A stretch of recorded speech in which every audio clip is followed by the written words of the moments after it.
Right, there we go. So in your notes, I think we're on page 41 of the Blue Notes. We finished looking at the literary context, is what I called it. How does it say what it says? We looked at things like words. We need to think carefully about the words that the Bible uses. We need to work hard at understanding the language. And then we moved on to exegesis. I think that's where we got last week, exegesis. Remember we said exegesis reminds us of the word exit. It's getting out. We wanted to get out what's in there. We want to understand what this passage, what this verse, wanting to understand what it means, we want to unpack it. That's really what the process of exegesis is, unpacking. And we looked at a passage like that, be still and know that I am God. I know it's from the Psalms and not from the Epistles. But we saw how important context was to understanding what those words mean. Right? If we're going to unpack that verse, we'll be on completely the wrong track if we give no attention to the context that those words were written in. And we spent a lot of time last time trying to understand those words. And Matthew Henry, bless him, from long, long ago, he got it right in his commentary, although most Christians today get it wrong. Okay, so it's not some new meaning that I've discovered. Okay, dear old Matthew Henry, I don't know when he was writing, 1500, somewhere around there, maybe a bit later than that. He understood very well what that passage meant because he had done the hard work on the context. The context teaches you what those words mean. Well, we're continuing with this process of exegesis. We're wanting to understand the key purpose of the letter, and in many, many cases, I showed you that the key purpose of the letter is in the letter. The letter contains the purpose that was written for, and we went through about half a dozen different letters in the New Testament, looking at what their key purpose was. And when we were trying to understand a passage, say from Corinthians or from Ephesians, we must make sure that the meaning that we give it, or the meaning that we're getting out of it, that it's in sync with the purpose of that letter. We come up with some novel understanding of a particular passage that's got nothing to do with the purpose that that letter was written for. We're definitely on the wrong track. We need to go back to the drawing board and start again. What we get to today is we need to try and break the book, the letter, up into entities, into little blocks that we can teach. This only dawned on me, I must admit, about 5 or 6 years after being full-time in ministry, so not even at Bible college. I'd already been a Christian for I don't know how many years, gone through Bible college. I was actually here for about 5 years before it dawned on me that the Bible has been given to us to teach. Okay, it's actually it's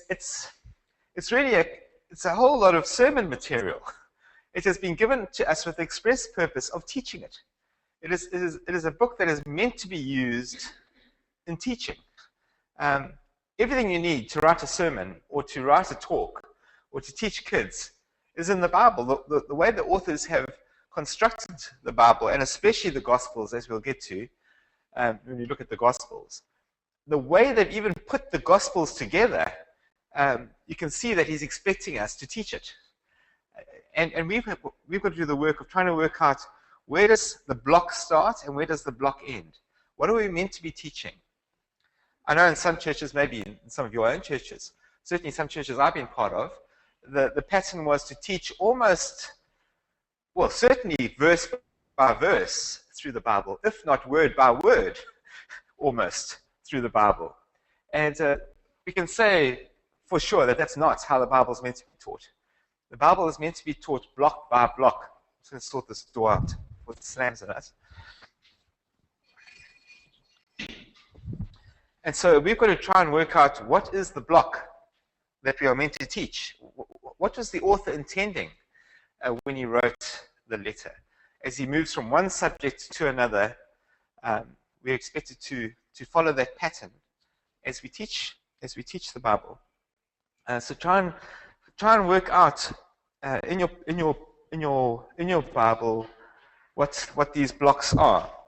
I've got a couple of examples I want us just to look at quickly. We'll get to those just now. Let's go through two other ones quickly, and then we'll come back to this. Read, and read again. Trying to understand, what did you mean, God? When you wrote those letters and those words to the original hearers, what did you mean? What did it mean to them? How did they understand these letters? Because we need to understand them in the same way. We will apply them in a different way because we live in a different world, but the understanding certainly hasn't changed. The meaning hasn't changed from when it was written. Now, you might say that sounds obvious. That is obvious. But if you had to study theology at a university, that would not be obvious. They would say that the meaning of any passage in the Bible depends on the reader. The reader must give the Bible its meaning. It's reader dependent. We are saying no, the opposite, right? We are saying the meaning depends on the author. It is the author who has the right to tell us what a passage means. We must understand what the author meant by what he wrote. How insulting would it be if someone took your letter that you wrote to them and say, well, I know Tracy says this, but I think she meant that, and puts words in your mouth. I mean, I wrote those words because those are the words I wanted to write. Okay? If I meant to say something else, I would have written something else. But that's exactly what universities are doing with the Bible now. They'll say it's up to the reader to decide what the passage means. Each reader can actually decide for themselves. And we can all come up with our own meanings. Sounds very trendy, doesn't it? We all come up with the meaning that suits you. And so you hear people say this in Bible studies, don't you? Well, to me, I think this means. Or this means X, Y, Z to me. Or, when I think about God, I like to think. Or to me, God is like a butterfly, or whatever else you come up with. You see, it's the reader who's now taking responsibility for what the passage means. And that's completely wrong, surely. You don't do that with the newspaper. You don't do that with the Bible. Okay? We have to discover what the author meant. And then, if you don't like it, you better change.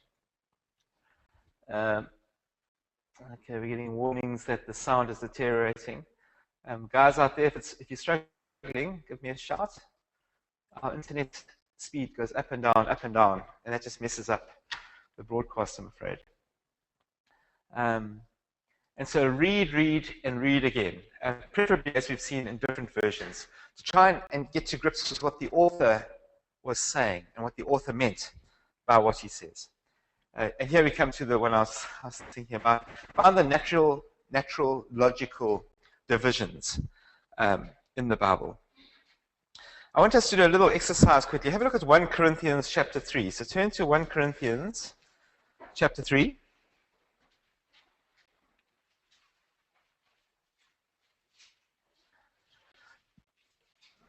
So what we would be doing is saying, okay, for the next 6 months we want to teach 1 Corinthians in Sunday school. We're actually teaching 1 Corinthians here in our church over 3/4 of the year, 3 terms we're taking. And so that's great.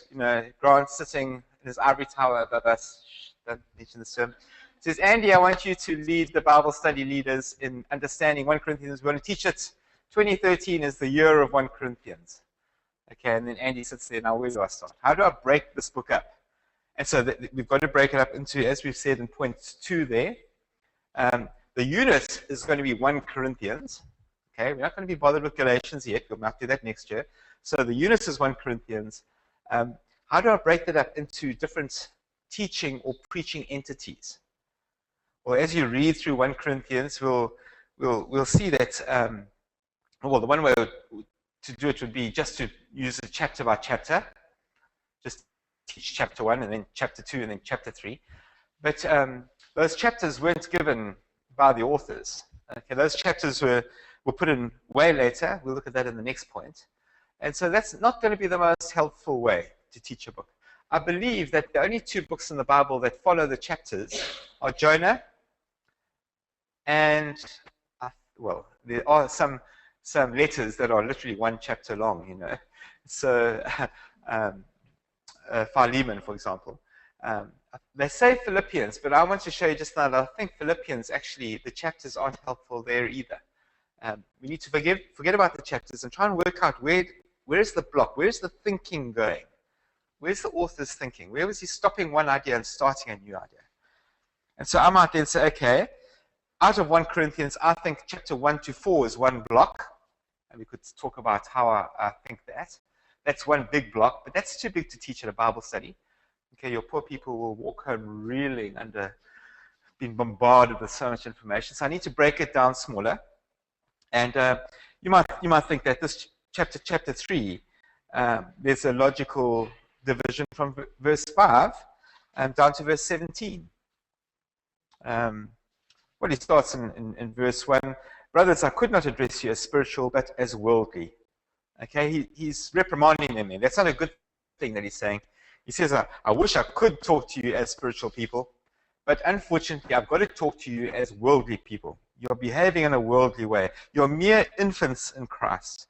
I gave you milk, not solid food, for you were not yet ready for it. Indeed, you're still not ready. He says, years ago, I was gentle with you, like a mother with a baby. You don't introduce the baby to steak, after a couple of weeks. You're gentle with the baby, and so too with Christians. You don't start a young Christian, in Leviticus. Go home and read Leviticus. No, you start them with something a bit more understandable, maybe the Gospel of Mark or the Gospel of John. And Paul says, when I was with you, I started you out on baby food. But guys, that was years ago, and I hear that you're still on baby food. There's something wrong. You guys have made no progress whatsoever. Indeed, he says, you're still not ready for solid food. You are still worldly. For since there is jealousy and quarreling among you, are you not worldly? He says, there's the evidence. Jealousy and quarreling, proof that you are worldly, that you're babes. You haven't matured at all as Christians. Are you not acting like mere men? For when one says, I follow Paul, another, I follow Apollos, are you not mere men? So in this chapter, he's looking at the divisions, the parties in the church. And there's one group that love Paul and his preaching. There's another group that say, Paul doesn't know what he's talking about. We love Apollos and his preaching. And so there's this conflict in this church. And Paul's going to deal with now. He says, when you talk like that, when you quarrel over things like that, you're behaving like mere men. In other words, like pagans. That's what pagans argue over. The best soap opera, the best singer, and here they're arguing with the best preacher. He says, you're like children. It's childish. Get over it. And now he deals with this whole problem of favoritism. I have my favorite preacher, and I don't listen to that guy. I had it, actually, when I was in Maritzburg at Holy Trinity. People would phone up and say, is Warwick preaching this Sunday? And I would say, come and find out. Because who cares who's preaching as long as the Bible's being taught? If someone else is going to preaching, well, I'm not going to come. I mean, that's childish. That's Paul's point. You guys are being childish. Okay. And so from chapter 3, verse 5, down to verse 17, he deals with this and why it's so childish and why he's so irritated with them. So spend a couple of minutes just looking at that passage, trying to break it down. So this might be a passage that's short enough, concise enough to teach at a Bible study or to preach on. But how do I break it up? See if you can work it out. Just take a couple of minutes. If you want to do it with someone next to you, that's fine. Try and just get the big ideas. What idea is he dealing with in the first few verses? When does he change to the next idea? And then what is that idea that he changes to, and so on? Just from 5 to 17.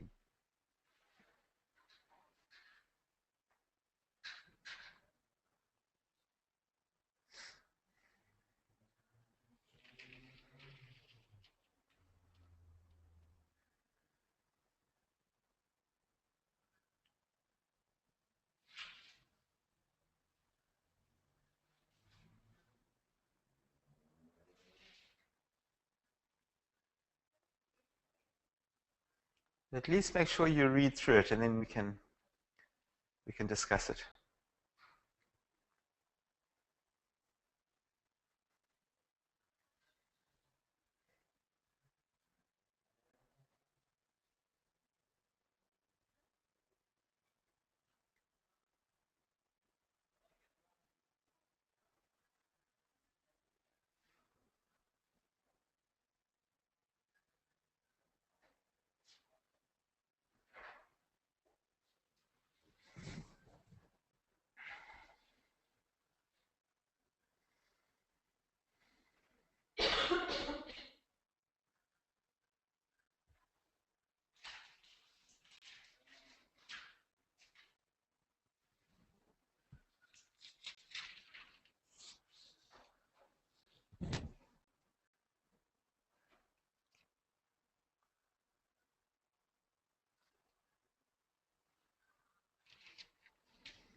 How are we going? All had a chance at least to read through it?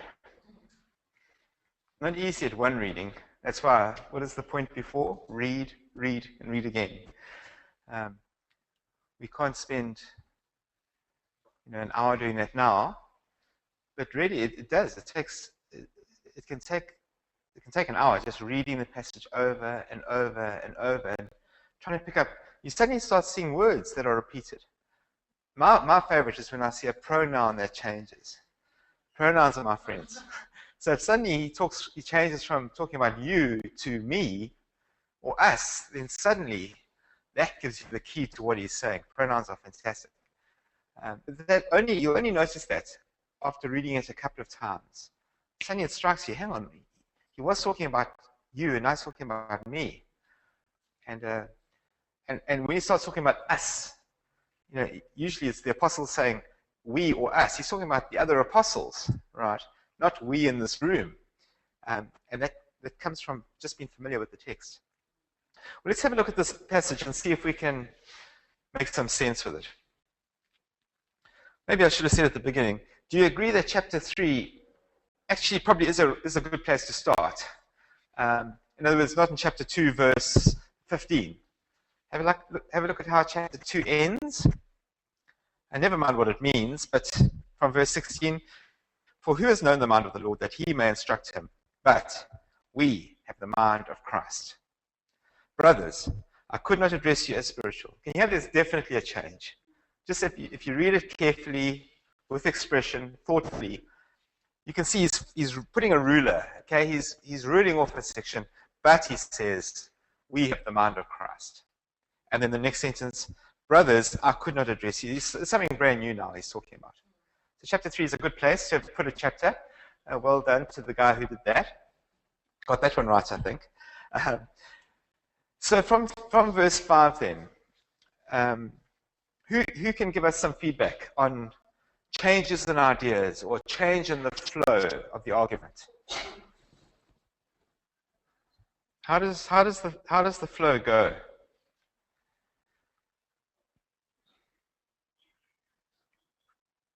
He uses metaphors, doesn't he?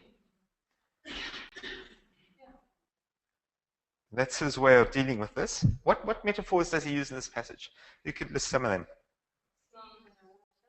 Seed, water, planting. What has that all got to do with? Gardening, farming. Farming or gardening, right? He talks about I planted, Apollos watered, God grows it. The one who plants, the one who waters is nothing. God makes it grow. We have one purpose, planting and watering. It's all about planting and watering, right? And field. If you are God, verse 9, if you are God's fellow workers, you are God's field. It's farming, right? You are God's garden. If you prefer gardening to farming, you're God's garden. And the apostles, the different apostles, had different roles to play in that garden. It's quite simple, I think, to follow. It's quite but you notice the change. You are God's field, God's building. Okay, so now suddenly we're on a construction site. Can you see something's changed?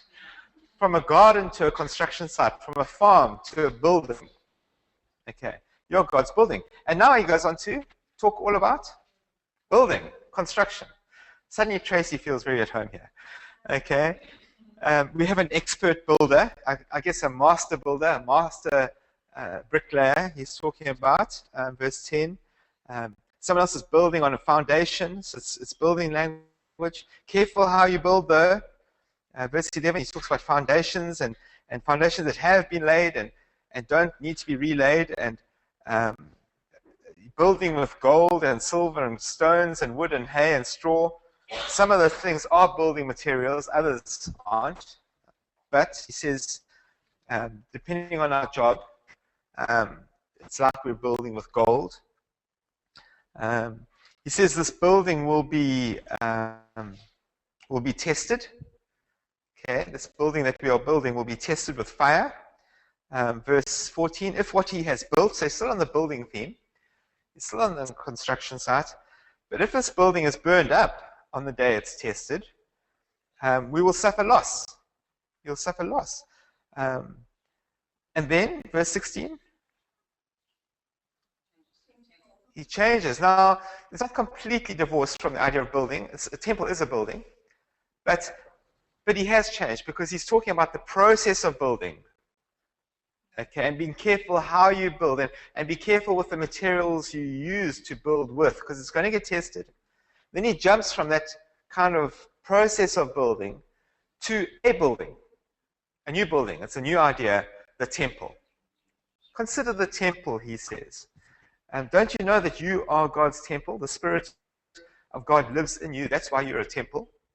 So the temple becomes a metaphor for your body. You are indwelt by God. And so people must be careful, he says. If anyone destroys God's temple, God will destroy him. For God's temple is sacred, and you are that temple. Each of them also he talks about judgment and reward. That's helpful. Each of them. Yeah, that's very helpful. In the garden, he says in verse 8, he who plants and the man who waters will have one person. Each will be rewarded according to his own labor. In the building one, it will be revealed with fire, blah, blah, blah, blah. Verse 14, if what he has built survives, he will receive his reward. That's right. And then the last one, obviously. Not so much a reward, but a warning. Yeah. Your reward might not be what you thought it would be. You'd be rewarded with wrath, you know. So there's the passage. Okay. Can you see that actually it's unpacked itself? I mean, I don't know if I need to say any more about how you would break that passage up. Would you break it into more than 5 sections? Less than 5? 10? 2? What would you do? How would you break this up if you had to try and teach this or preach it? Into 3, I reckon. There are 3 metaphors there. There's the field or the garden, there's the building site, and there's the temple. Why would you break it up into more than 3 or less than 3? I'll tell you why you break up into less than 3. Well, maybe you can tell me. When would you break that up into less than 3? Well, I haven't even said that correctly. Why would you teach less than those 3 at the same time? Can you see it? They are linked. Hopefully there is a link. I mean, the first link is very clear. You are God's field, God's building. He's made the link for you. He's saying, I want you to stop thinking about a field and now start thinking about a building. Okay, so he's made the link. Why would you teach less than these 3 all at one shot? Or where would you teach less than all of this in one shot? Sunday school teachers, help me here. Right, little kids. There's no ways little kids can understand three ideas at the same time. Okay? They don't even understand the fact that you are God's temple. Like, what? They can't think in abstract terms yet. And so to think that Paul is a gardener and then a builder, like, I thought he was a preacher, you know. They can't understand metaphors yet. It's not just that they can't understand the Bible. It's just that we have to be careful how we teach the Bible. 1 Corinthians chapter 3 is for children, but it needs to be explained in a way that they can understand it at a level that they can understand. And I would never teach 3 metaphors like this on one Sunday afternoon. I might teach each of them in 3 consecutive Sundays, but I don't think that's needed. All 3 are teaching the same thing in 3 different ways. So choose one that you can think of the best props and the best ideas, and teach one, and that serves the purpose, I think, at a kid's level anyway, of making the point that Paul is making. It's childish to have favorite preachers. That's his point. Right? It's childish to divide the church up along lines of who's the best preacher. And Michael's illustrations are just the best. You know, I just love when people like that come to me and say, "Andy, you haven't preached for so long. I just love your preaching. Whenever, you know, it drives me nuts."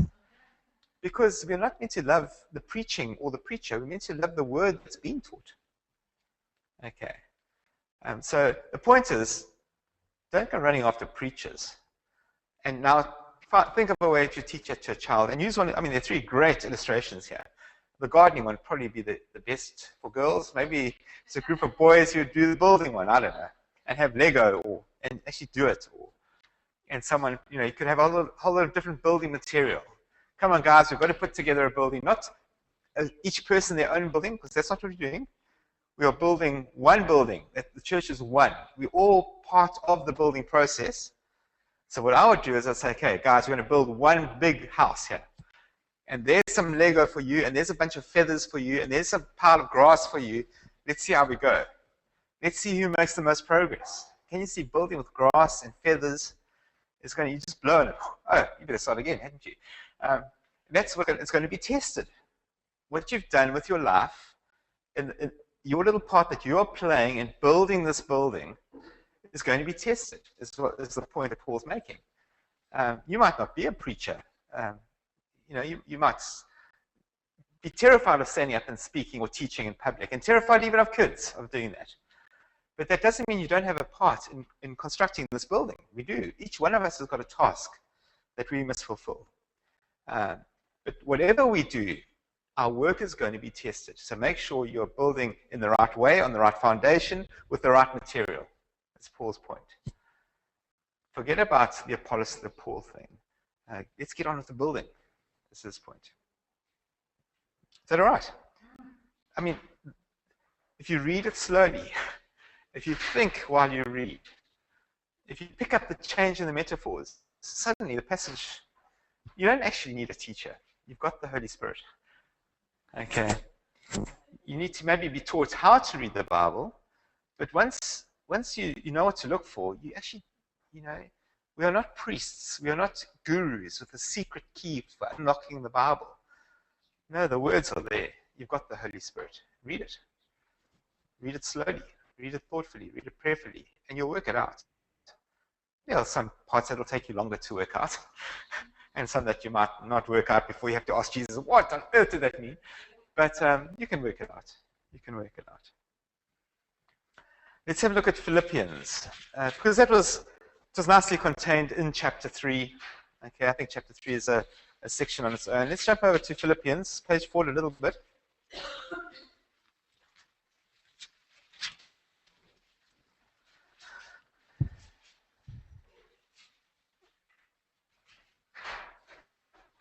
So in this case, remember we're talking about establishing the unit as a preaching entity. We'll say, right, we want to preach through or teach through Philippians. So that's going to be our preaching block for the next term.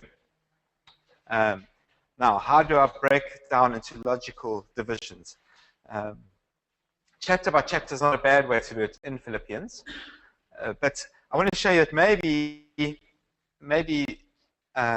in this specific case, chapter 1, verse 27, I think they might have put chapter 2 in the wrong place. Okay? And it's not God's fault. He didn't intend the Bible to be broken up into chapters and verses. It was never given in chapters and verses. These were letters, remember?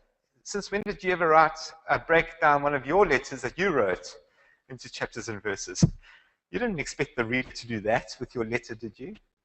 Imagine, visiting mom and dad, and there's your Christmas card you wrote to them last year, and they've broken it down and ruled it off in certain places. And you think, I just wrote a letter. Like, what's your problem? Why you do that? And so the letters will just be read as letters. So from chapter 1, verse 27,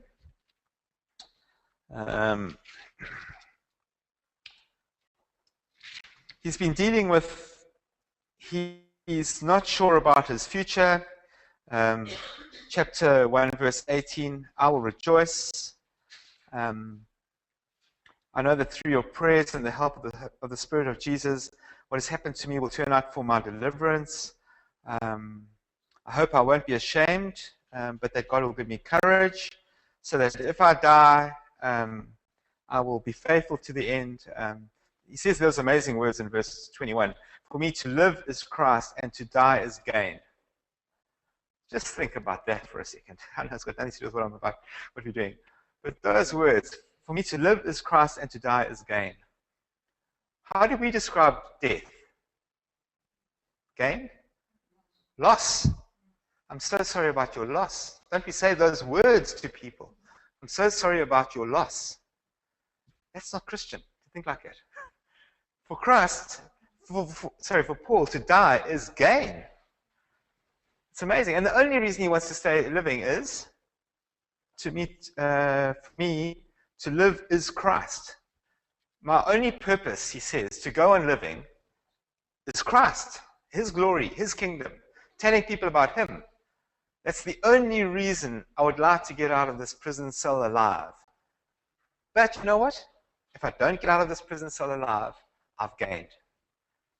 It's amazing. I wish we could think like that more of the time. To live is Christ. Every moment, every breath I take is for Jesus. Every decision I make has got Jesus' interests at heart. It's like his glory, his kingdom, his fame. It's what pleases him. That's how I live. That's how I eat. That's how I drink. That's how I do everything. To live is Christ, and to die is gain. Just mind-blowing. Anyway, we got sidetracked. As he says, if I'm to go on living in the body, this will mean fruitful labor for me. I'm going to keep on working for Jesus. What shall I choose? I don't know. I'm torn between the two. I desire to depart and be with Christ, which is better by far, but it's more necessary for you that I remain in the body. Convinced of this, I know I will remain and will continue with all of you for your progress and joy in the faith, so that through my being with you again, your joy in Christ will overflow on account of me. He says, I would rather go, but for your sake, I'll stick around. I'm pretty sure that God is going to have me come and visit you again so that I can teach you more and increase your joy in Christ. And then he comes to verse 27, whatever happens. So can you hear it's the start of a new section? Right? He's dealt with all of that and him and his situation and what he would like and what, how his life might turn out. But he says, whatever happens. Now he's talking about them. Conduct yourselves. There's the pronoun. If I am going to go on living, this will mean fruitful labor for me. What shall I choose? I don't know. I am torn. I desire. Necessary for you that I remain in the body. Convinces, I know, I will remain, I will continue. And then he says in verse 27, conduct yourselves in a manner worthy of Christ. You will be standing one in the Spirit, contending for the faith. He's now changed tack completely. So let me read from chapter 1, verse 27 down. And let's try and find the section which I've chosen because it spans chapters. It's from 127 through to 213. Whatever happens, conduct yourselves in a manner worthy of the gospel of Christ. Then, whether I come to see you or only hear about you in my absence, I will know that you stand firm in one spirit, contending as one man for the faith of the gospel, without being frightened in any way by those who oppose you. This is a sign to them that they will be destroyed, but that you will be saved, and that by God. For it has been granted to you on behalf of Christ, not only to believe in him, but also to suffer for him. Since you are going through the same struggle you saw I had, and now hear that I still have.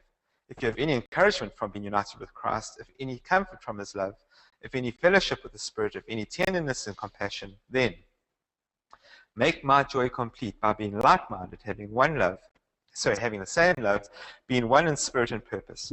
Do nothing out of selfish ambition or vain conceit, but in humility consider others better than yourselves. Each of you should look not only to your own interests, but also to the interests of others. Your attitude should be the same as that of Christ Jesus. And he goes on.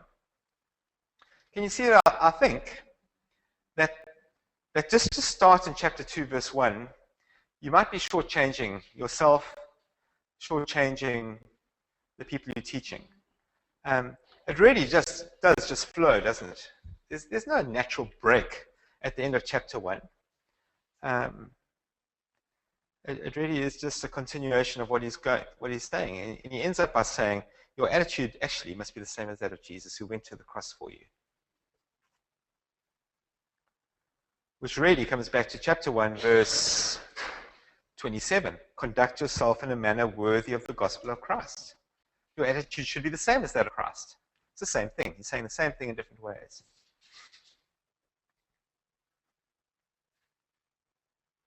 So, my fifth point then, divide the passage by the paragraphs, not by the chapters and the verses. What is a paragraph by definition? Who can remember the English grammar at school? What defines a paragraph? One idea. One idea. A paragraph is one idea. If you're writing an essay, one idea per paragraph. When you go into the next idea, you start a new paragraph.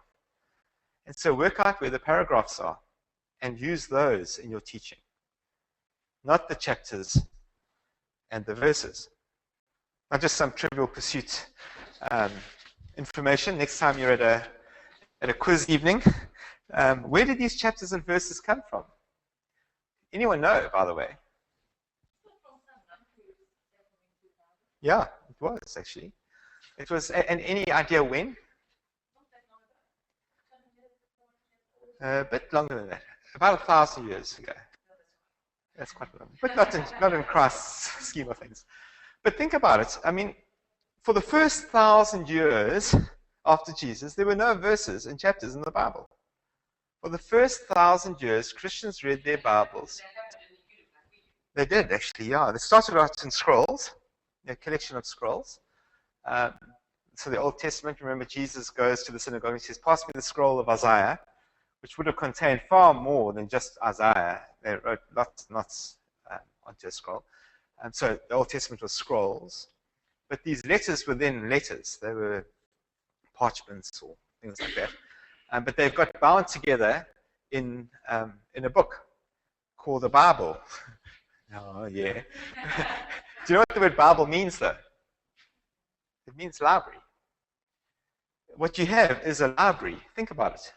A collection of different books by different authors written at different times. Isn't that a library? That's quite a small library. It's a modest library, 66 books. But it's a library. And the word Bible is library. It's a biblios. And so they got bound together, which is quite convenient for us after the printing press came along. Actually, it was before that because they handwrote them. And now we can walk around with the whole library. It's amazing. In the old days, you know, the scrolls were so expensive that one synagogue would have one scroll, and they would swap with other synagogues who had one scroll. And we've got the whole thing. The whole thing. The whole library of God's revelation is what we've got. It's quite sobering there to think about it. So the chapter divisions came first. They broke a much easier job, to break the Bible into chapters rather than verses. The first chapter divisions were put in 1227. Trivial pursuit, you don't even have to remember that. By the Archbishop of Canterbury, none other, Stephen Langton. 1227, he put the chapters in. And the first Bible was published in 1382, the Wycliffe Bible, with those chapters in it. It's the first time a Bible was printed with chapters in it. The verses came much later. The verses are a different story altogether. The Old Testament was broken into verses by a Jewish Rabbi Nathan, in 1448, 200 years later. This Jewish rabbi went through the Old Testament and broke it down into verses. Now these guys, Langton and Nathan, they're not inspired. God didn't tell them where to put the divisions in. Okay, and I think they got them hopelessly wrong in some places. The Philippians one we can debate whether it's not a bad place to put a chapter, but I'll show you one in Corinthians just now completely in the wrong place. That's the Old Testament by this Rabbi Nathan. The New Testament was done in 1555 by a guy who was known as Stephanus. If you know anything about your church history, he and Luther butted heads all the time. Martin Luther, he was a contemporary, though not a friend, of Martin Luther. In 1555, he put the verses into the New Testament. And ever since then, we've had verses in our Bibles, which is simply to help us find a place in the Bible. You don't have to page through. You can say, go to the book of Mark, go to chapter 3, have a look at verse 2. It's nice and simple. Rumor has it, well, tradition has it, that Stephanus did this while he was riding his horse between towns, and that the pen moved, the pen bounced around as he was writing the numbers, because they're illogical. There's no logic behind some of those verses where they stopped one verse and started the next one. So don't get fixated on chapters and verses when you read your Bible. I've got an old, I think it's an RSV, and it actually doesn't. It has chapters in, but no verses. You've got to read. It makes it quite difficult. Actually, so used to reading with chapters and verses. Well, there we go. There's a bit of trivial pursuit information for you. Have a look then at Corinthians. I said I'll show you a place where I think it's in completely the wrong place. Corinthians chapter 12. 1 Corinthians.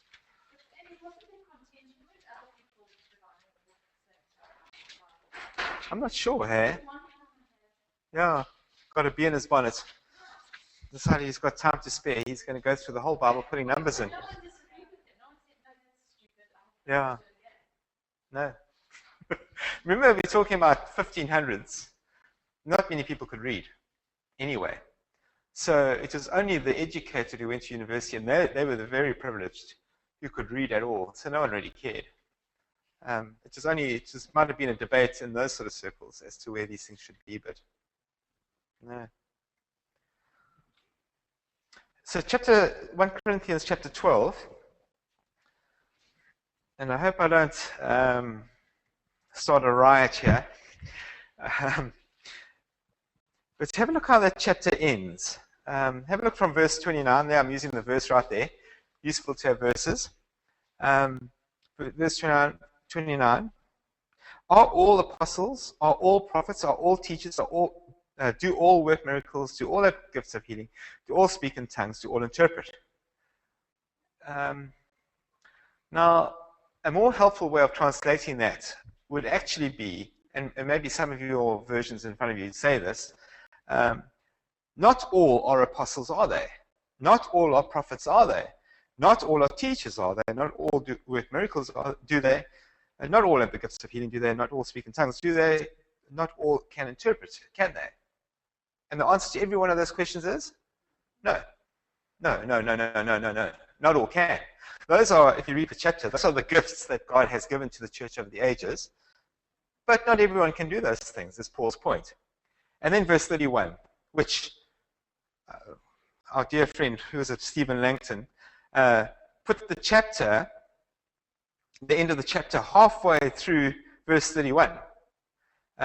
But eagerly desire the greater gifts. And now I will show you the most excellent way. This doesn't make sense, eh? Joe's like, what? Exactly. It just does not flow. There are two reasons for that. Number one, eagerly desire the greater gifts is not a helpful translation at all. They've really dropped the ball on that one. Have a look at your footnote. If you've got it, you'll see after the word desire, there's a little, well, in my Bible, I've got a little D, footnote D. Don't know if you do. And at the bottom, if you look what D says, it says, but you are eagerly desiring the greater gifts. Which makes a world of difference to the understanding, doesn't it? What Paul is saying is that here are all these spectacular gifts that God has given the church over the years. Prophets and healers and miracle workers. And, I mean, we've been going through these in the book of Acts, eh? Tongues, interpretation of tongues. And these are the gifts that are tearing this church apart. It's causing havoc in this church because people are elevating these gifts one above the other. They're ranking the gifts and saying, well, we think, and if you read chapter 13, you'll see it's prophecy, wisdom, and knowledge. There they are in verse 2. The gift of prophecy, knowledge, and faith. Prophecy, knowledge, faith. Those are the gifts that are elevated way above the rest. And if you've got those, well, then you're to be revered in the church. And everyone coveted those gifts. And Paul's saying, but you guys, not everyone has got those gifts. Not everyone has ever had all the gifts. And he says, but you guys are desiring the greater gifts. And you see, he's rebuking them, actually. He's not commanding them, as the NIV puts it, you must go out there and eagerly desire the greater gifts. I mean, that's exactly the opposite of his argument the whole way through chapter 12. Don't go around desiring the greater gifts has been the message of the whole of chapter 12. He would never go and say, therefore go and do it. No, it's you guys are guilty of this. This is what you guys are guilty. This is my problem with you, says Paul. You're desiring the greater gifts. When actually it's God who gives the gifts anyway. It's not for us to claim anything. God gives as he decides. You are eagerly desiring the greater gifts. Let me show you a more excellent way. Does that not flow? And the way he's going to show them is the way of love. Because in all their pursuit and their practice of all these gifts, and they were a very, very gifted church. Remember chapter 1? You do not lack any spiritual gift, he says in chapter 1. They had all the gifts in the world, but it turned them into spoiled brats. Like a kid that's got everything that opens and shuts. And all of the practice of their gifts, he says they lacked love. There was no love in the practice of those gifts. He says you guys are fighting and biting each other over this issue of gifts. You're desiring the greater gifts, these gifts that are spectacular, that you have decided are above all the other gifts. Let me show you a more excellent way. And he goes on to talk about love, the famous chapter on love. If you lack love, you might be able to speak in the tongues of angels, but you're just an irritating noise in God's ear, like a clanging cymbal or a resounding gong. There's nothing more irritating than a clanging cymbal. Some well-meaning aunt gives your kid a set of drums for Christmas. Okay, it's just put those things away. Okay, and God, he's saying that's what your worship sounds like to God, because there is no love. You're not exercising these things with love. So can you see chapter 13? Where chapter 13 starts, it's just totally illogical. Totally illogical. It should have started, I guess, at the end of chapter verse 30, maybe. But actually, it shouldn't actually be a division there at all, because you flow straight out of chapter 12 into chapter 13. It's one section. Even in chapter 4, when he starts describing what love is. Yes, love is patient. Maybe put it down there. Yeah. But can you see the NIV, in my NIV anyway, they don't even know what to do with chapter 13. Because chapter 12:31, I don't even have a chapter 13 verse 1 in my Bible. Do you? They've just dropped it because it's not there. It's like, what? So what I'm saying is, don't put any value on the chapters and verses, except in the book of Jonah. Okay, 4 chapters, and they are probably in the right place. I think you'll be teaching Jonah next year if you come next door with me and Michelle, and we do it chapter by chapter. But even there's one place where the one verse I think is in the wrong place. You say this when there's a letter with only one chapter, Philemon, or what's it, 3 John or something. Do you have a letter here? I mean, a message here. No, not sure why that jumped up. Oh, is that what it was all about? So it divides the passage by paragraphs, not chapters and verses. Right. Now you get your paragraph. Now, the next step is to find the main verb. What is the main verb? There'll be lots of adverbs. Okay, there might be lots of adjectives. There might be lots of nouns and prepositions, and what else do you get in English? But what you're looking for is the main verb of each paragraph.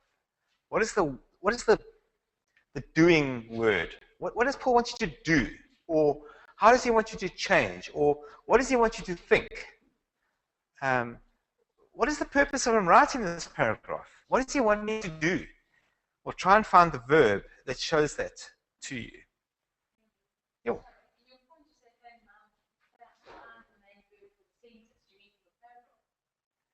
Yes, yeah. The way you do that is by looking sentence by sentence. And of course, each sentence is incomplete without a verb. And then you look at those and say, okay, what is the one verb that captures this idea? Remember we said a paragraph is an idea. What is the main verb there? And then the subject of the verb. Remember that stuff from way back in English. Each verb has got a subject and an object. The man kicked the dog. Right? The verb is kicked, or kick, or kicks, or kicking. Okay, that's your verb. The question is the man kicking the dog, or is the dog kicking the man? Because you've got to work out what your subject and your object is. The man kicked the dog. In English, it's pretty simple. It's the man doing the kicking. The poor old dog is getting kicked. The man is the subject of the sentence, and the dog is the object of the sentence. Is that right? I've got that right? Right. Okay. The subject acts on the object through the verb. And we do that intuitively if you're English speaking and you're reading English. But it's not so obvious when you read Afrikaans, is it? because the verb gets chucked around in the sentence and the object and the subject. And that's why Afrikaans people say, I'm going to throw you with a stone. I'm going to throw you with a stone. They've got the subject and the object the wrong way around. They put the verb at the start. It's not natural when you come to a language that's not your first language. So if you're reading an English Bible and English is not your first language, it's especially difficult. You've got to think especially carefully about what is my subject, what is my object. For God so loved the world. Is the world that loves God, or is it God that loves the world? Okay, you've got to think about it sentence by sentence. It's painstakingly slow, I know, but it's the way you really understand the Bible, is to have the brain switched on. Engaged brain, open eyes, have a cup of coffee, read slowly, and read carefully. Okay. What I wanted to do was to go through an example with you on this one. Have a look at 1 Peter. Have I put this in your notes, by the way?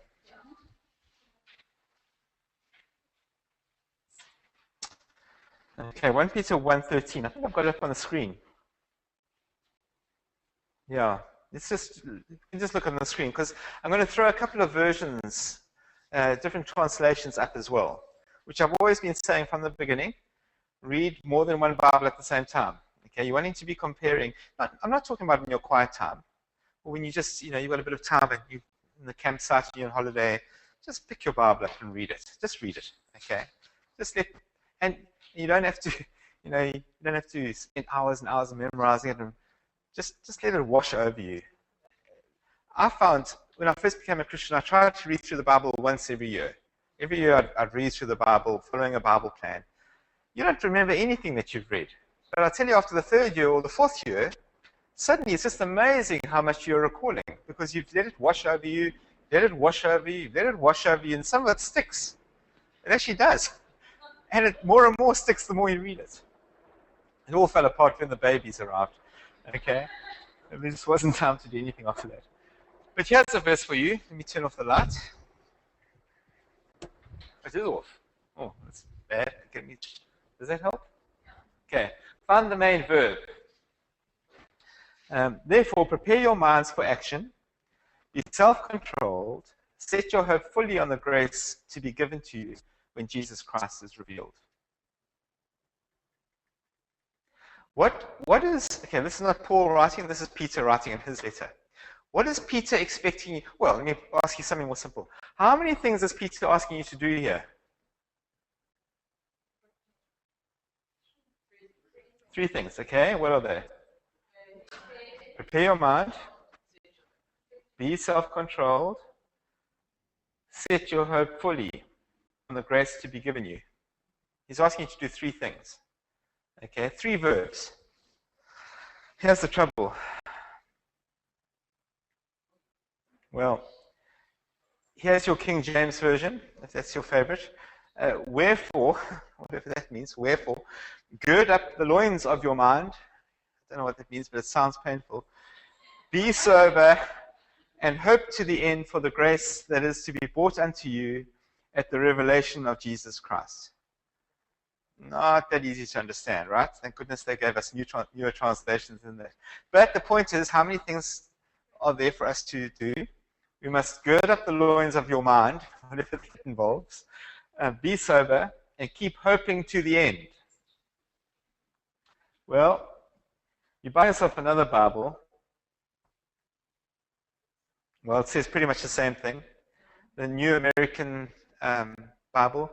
Prepare your minds for action. Keep sober. Fix your hope completely. And then you buy yourself a new ESV, and guess what? It changes everything. Therefore, preparing your minds for action and being sober-minded, set your hope fully on the grace that will be brought to you at the revelation of Jesus Christ. Now, how many things is Peter asking me to do in that translation? 1 thing. What is that 1 thing? Set your hope fully. Well, now I've got to go and do some work, don't I? I've got to go and work out which of these is true. Is Peter asking me to do 3 things? Or is he asking me to do 1 thing? And can I decide whether I'd rather do 1 or 3 things?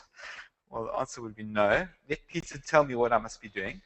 He is the apostle, I'm not. So I need to make sure which of these is the accurate translation of the Greek. So I go and ask my pastor, Grant, what does the Greek actually say? Or you just get yourself an interlinear Bible, or just go to the internet and check it out. Okay, there's lots of interlinear Bibles on the internet. You can just check it out. And you'll find actually these other words that Peter uses, preparing your mind, being sober-minded, what are those? Are those verbs? Remember we said we must try and identify the main verb here. They're not verbs. There's my verb. That's what I must do. I must set my hope fully somewhere, never mind where or on what, but that's what Peter's asking me to do. What are these two doing here? They're somehow adding to it, yeah? Prepositions, aren't they? I think. They're prepositions, they're not verbs. They are describing how I'm doing this. The way I must set my hope fully on something is by preparing my mind for action and by being sober-minded. By doing those two things, it will enable me to do this properly and to keep doing this until the revelation of Jesus Christ, until Jesus comes back. If I just try and set my hope fully on the grace that is mine until Jesus comes back, I'm not going to manage to keep doing it. Without using my brain, preparing my mind for action, and by being sober-minded, whatever that means. And that's where these can help me. Sober-minded, they've translated self-controlled. Being sober, I don't know if the King James was anti-alcohol or whether they mean that type of sober. It's been sober-minded. It's been sober in your thinking. In other words, clear thinking. Thinking clearly, not in a drunken state, the way drunken people think. Being sober-minded, thinking soberly. How does the New American say? Keep sober in spirit. Oh, that's totally confusing. I don't know what that means. But I'm getting the idea of I need to be clear thinking about things.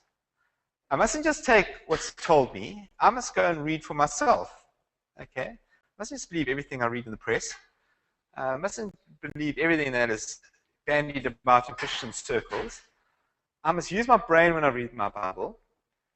And so I must use my brain and I must think clearly. And if I do those two things while I'm setting my hope on the coming of Jesus, I'll be okay. I'll make it to the end. Because I'll be reading my Bible. I'll be thinking about what I read.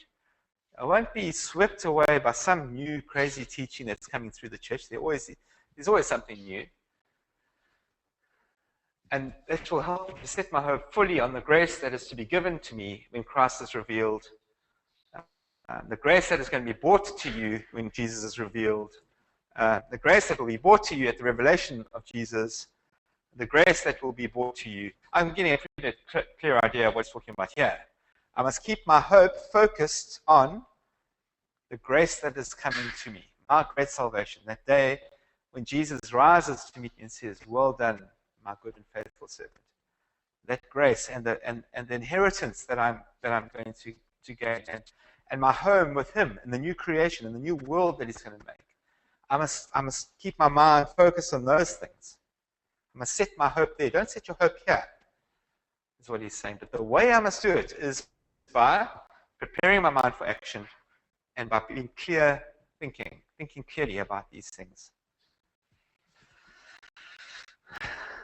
Hard work, isn't it?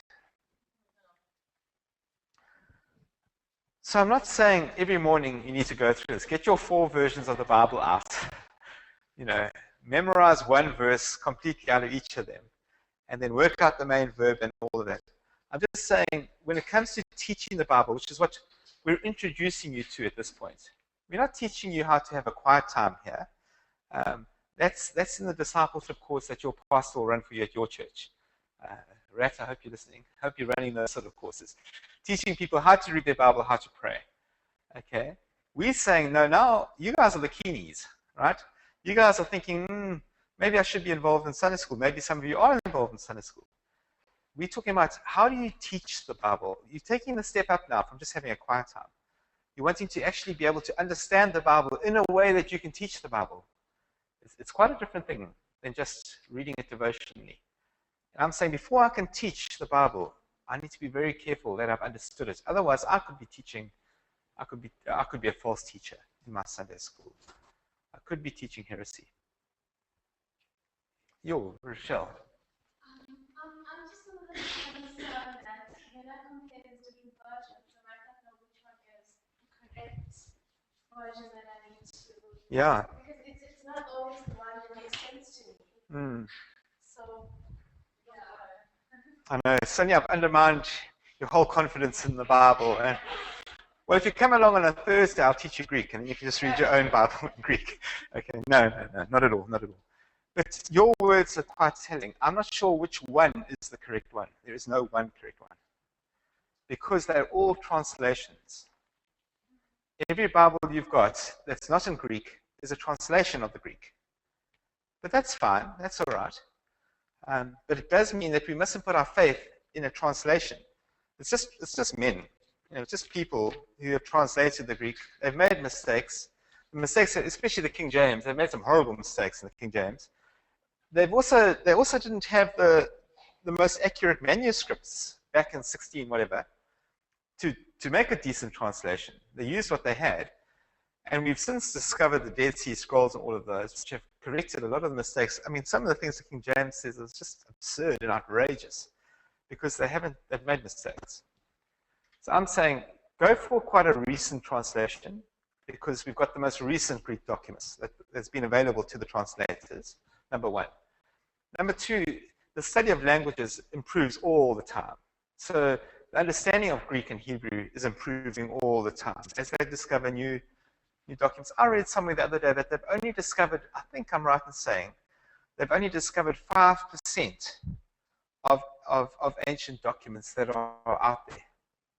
And then it takes something like 40 years from the discovery of something, or maybe it's 20 years from the discovery of a document to the time when it's been properly understood and is put out into the public domain by the archaeologists and the scholars and all of that.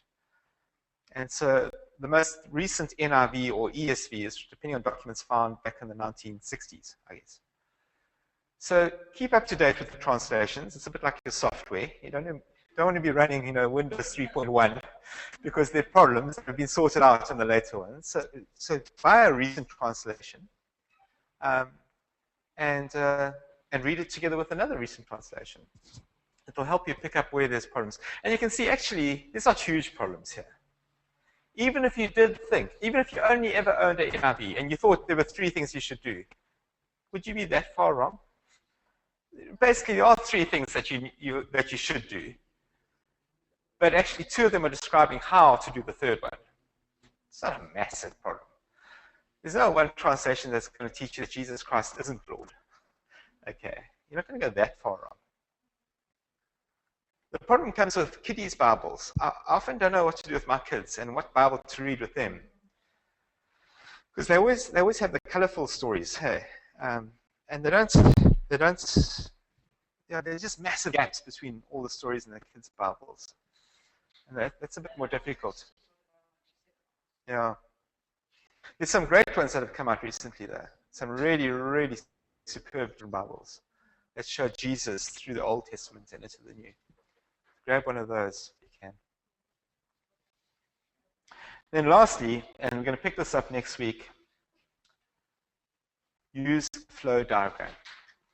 This is, I think, the most valuable tool I can give you in this course, is how to use a flow diagram when it comes to understanding the Bible. And we will pick that up next week. Great. Thanks very much.